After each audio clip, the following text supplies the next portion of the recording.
Class 2 এই ভিডিওতে আমি তোমাদের দ্বিতীয় রচনাটি যেটা তোমাদের পড়তে হবে সেটি নিয়ে আলোচনা করব। প্রথম রচনা যেটা ছিল সেটা হলো আমাদের দেশ ভারত, যেটা তোমাদের বোঝানো হয়ে গিয়েছে। এখন এটিতে আমি আলোচনা করব দ্বিতীয় রচনা, অর্থাৎ ভারতের জাতীয় পতাকা। এই রচনাটিও কিন্তু আমি এখানে 1, 2, 3 এভাবে করে কিন্তু পয়েন্ট পয়েন্ট করে কিন্তু দিয়েছি। তোমরা চাইলে একটা বাক্যের শেষে অপর একটি বাক্য যুক্ত করে এভাবে নম্বর না দিয়েও, অর্থাৎ সংখ্যাগুলো না দিয়েও তোমরা লিখতে পারো, কিংবা তোমরা এভাবে সংখ্যাগুলোকে ব্যবহার করেও লিখতে পারো। এভাবে করে লিখলে এভাবে করে তোমাদের শিখতেও সুবিধা হবে। আচ্ছা, এবার আমরা জানি এই রচনাটি থেকে আমরা কি কি জানবো, যে ভারতের জাতীয় পতাকার কি কি বৈশিষ্ট্য আছে, ঠিক আছে, সেই পতাকার প্রতি আমাদের কি কর্তব্য, কি করণীয়, সেগুলো আমরা এই রচনাটি থেকে জানতে পারবো। এগুলো আমরা এই রচনা পড়ে শিখতে পারবো। 1 নম্বর কি দিয়ে দেওয়া হয়েছে পয়েন্ট দেখো, প্রতিটি স্বাধীন দেশে থাকে জাতীয় পতাকা। ভারতও স্বাধীন দেশ, তাই আমাদের ভারতেও রয়েছে জাতীয় পতাকা। এই পতাকায় রয়েছে 3টি রং, সাদা, সবুজ ও গেরুয়া।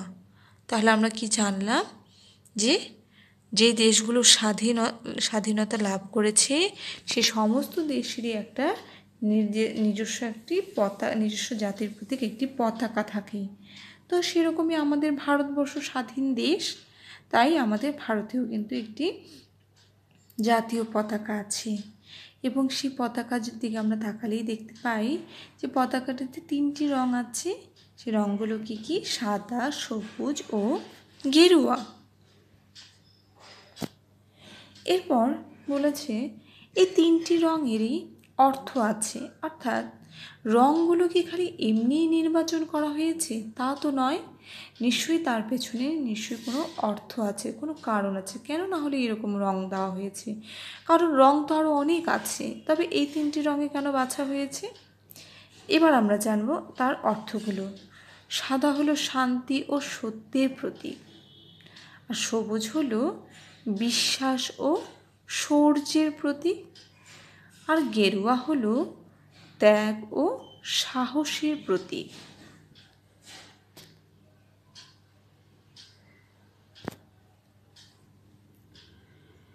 পতাকার মাঝখানে রয়েছে অশোকের ধর্মচক্র,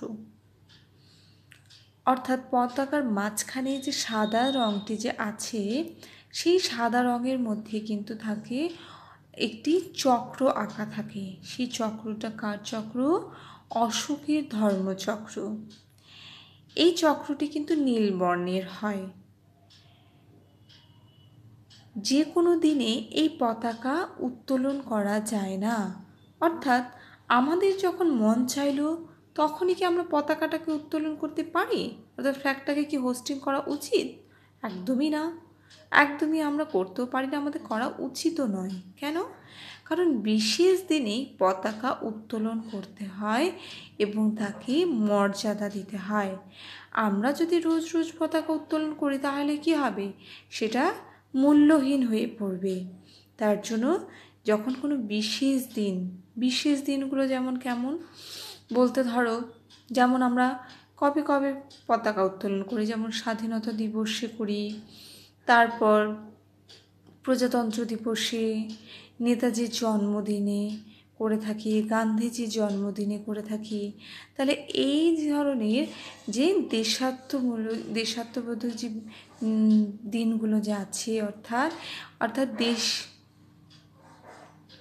দেশ নায়ক, অর্থাৎ দেশের বীরদের কিন্তু যারা দেশের জন্য শহীদ হয়ে গিয়েছেন, তাদেরকে আমরা কি করি? তাদের প্রতি শ্রদ্ধা নিবেদন করার জন্য কিন্তু আমরা সেই বিশেষ দিনগুলোকে উদযাপন করে থাকি, এবং সেই বিশেষ দিনগুলোতে কিন্তু আমরা পতাকা উত্তোলন করে থাকি এবং তাকে মর্যাদাও দিতে হয়।